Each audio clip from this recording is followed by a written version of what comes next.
It's Monday, November 27. This is NHL Rumors. Well, lots of discussion these days in the rumor mill, of course, as teams start to slip out. And normally, as you get to this point of the season, teams that are in the playoff situation today are the ones that end up there. So we've got a lot of discussion going on with those teams that are just barely in and the ones that are just barely outside. So we'll take a look at that. And I wanted to break it down by teams that are actually looking for players and what they're looking for, and then the teams that may have players available to answer the call.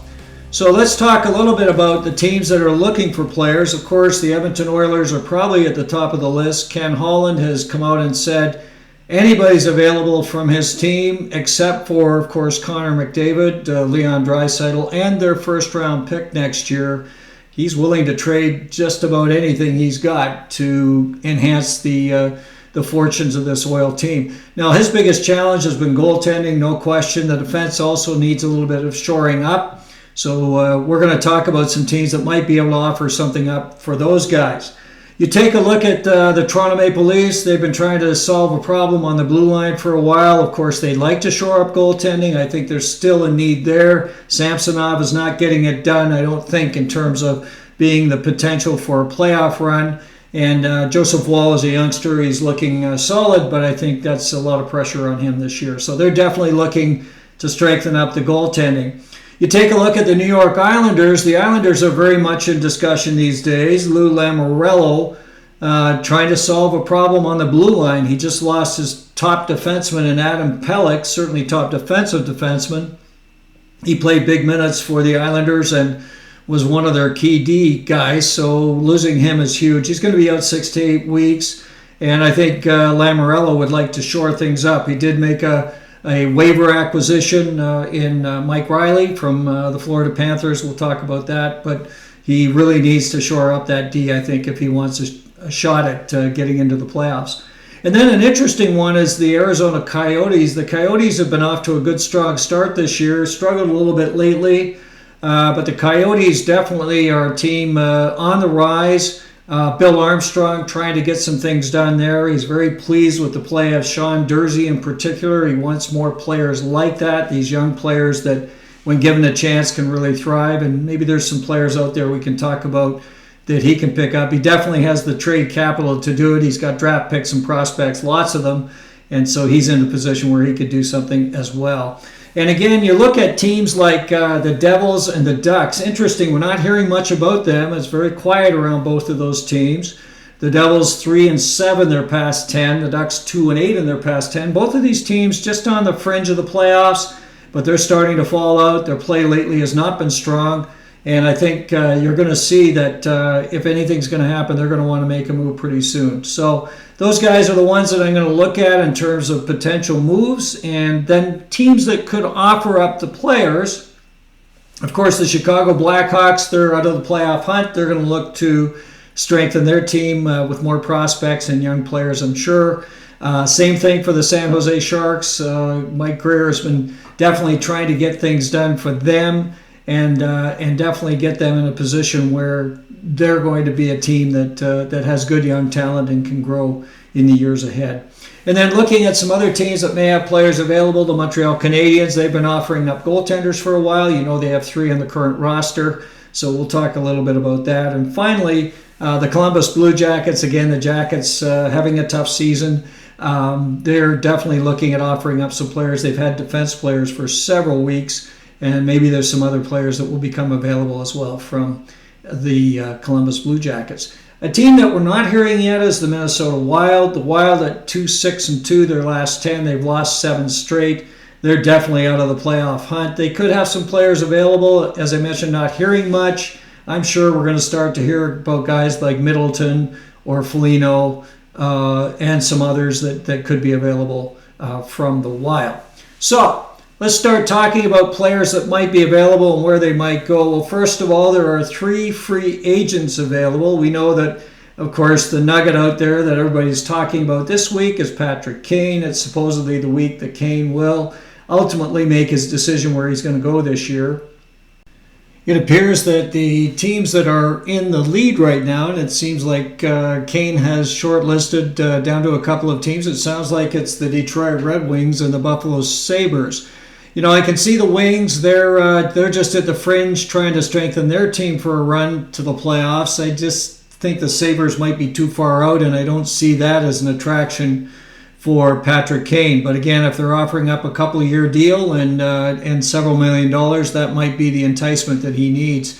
But you know, there's a couple of teams we're not hearing much about, but I think they're still in the mix. That would be the Florida Panthers and, of course, the New York Rangers. Kane not so long ago said he wouldn't be against going to the Rangers. He didn't have a great run with them last year, but they do know him and he knows them, so I would not rule out the Rangers at this time. And of course, Florida has been on his trail for a long time, and they're a team that definitely would love to have Patrick Kane.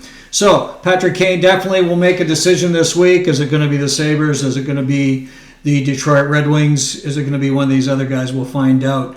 A couple of other guys I've talked about a little bit. Of course, Ethan Bear is a bit of a nugget. He's a right shot defenseman, young guy.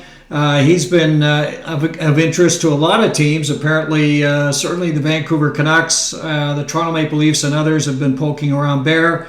And of course, Puljujarvi is trying to make a return to the NHL. He hopes that being healthy this time around, he can start to show some of the promise when he was drafted very high just a short time ago. But let's talk a little bit about these two guys. They might be the type of players that Bill Armstrong with Arizona Coyotes might be interested in. They're young guys. They still have some upside. And again, in the case of both of these guys, they're not giving up assets. So that's quite an attraction for him for sure. But lots of teams looking at Bear. Not so many on Puljujarvi, but I expect in the next couple of weeks we're going to hear all kinds of rumors around those two guys. And then we look at some of the combinations that I think are of interest, goaltending and defense. Some teams looking for that definitely have a need for strength in the goal side, but also D as well.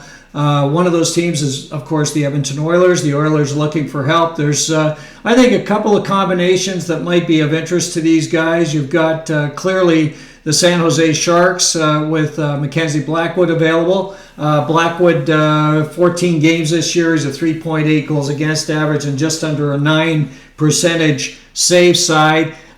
He's a guy that has looked pretty strong, I thought, in the Sharks net. Coming back from some injury-plagued seasons with the New Jersey Devils, but he's looking stronger, and I think he could help some teams. Mario Ferraro is the defenseman that I think would be interesting. Ferraro, of course, he's a guy that is a veteran. He's been with the Sharks for several seasons. He's a solid player.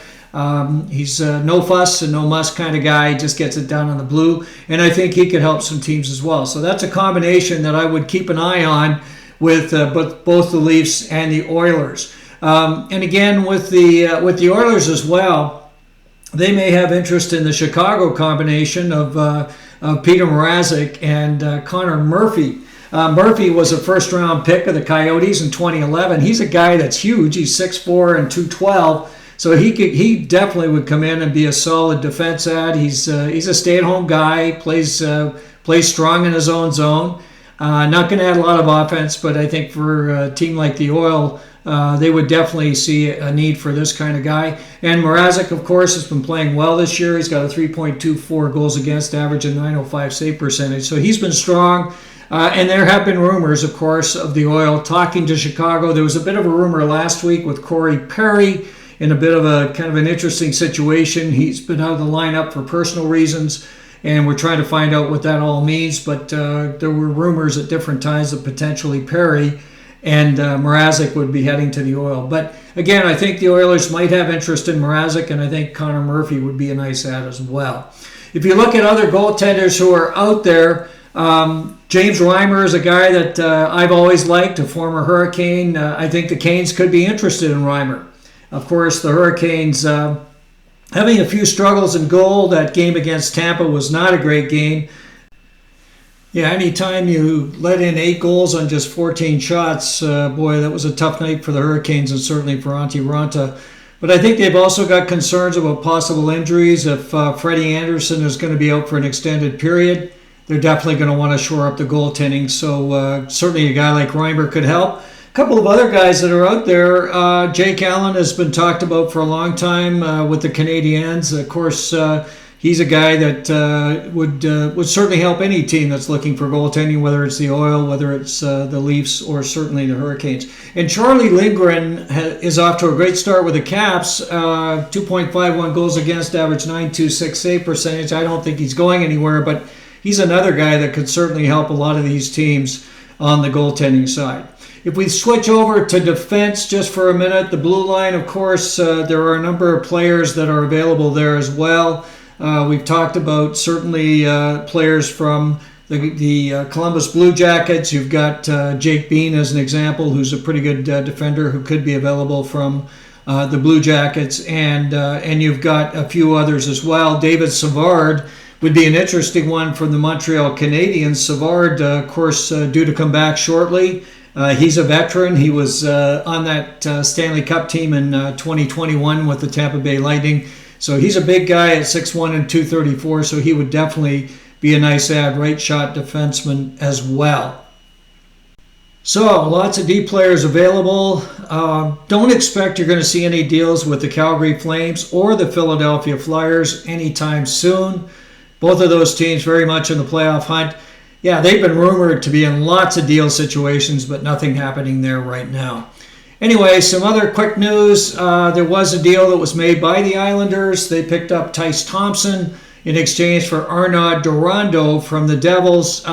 This is again, it's a minor league player deal. Durando has had a bit of success. He had 55 points in 68 games with Bridgeport. Both of them have had a cup of coffee with their respective teams. I don't think either one of them is going to make a difference. The other thing was, of course, that the Islanders did claim Mike Riley. He had been, I guess, rated fairly highly by Paul Maurice last year with the Panthers. So he's a guy that comes in with a lot of experience. He did struggle in previous tours with the Senators and the Bruins, but he's going to get a shot here. They need any help they can get, as I mentioned earlier on the blue. Nick Ritchie, interesting story. He signs with Karpat. Ritchie was a guy I thought might make the Blues this year. He was on a tryout. He had some great success on the power play, particularly with the Arizona Coyotes a couple of years ago. Scored 10 goals in just 24 games. So he kind of lost his way and he heads over to Europe. And he's going to join a couple of Carolina Hurricanes prospects, Noel Gunler and, of course, Ville Koivunen, both playing with Karpat. And wrapping it up, Neil Zaman, a player that I like in Vancouver, big fourth-line centerman. He gets a 2-year extension, and I think that's a good, smart move for the Canucks. Anyway, we'll keep you totally up to date on all the latest news and rumors around the NHL, and look forward to catching up with you soon. If you have a chance, please subscribe. Any comments down below, and we'll look forward to talking to you soon right here on stormTRacker.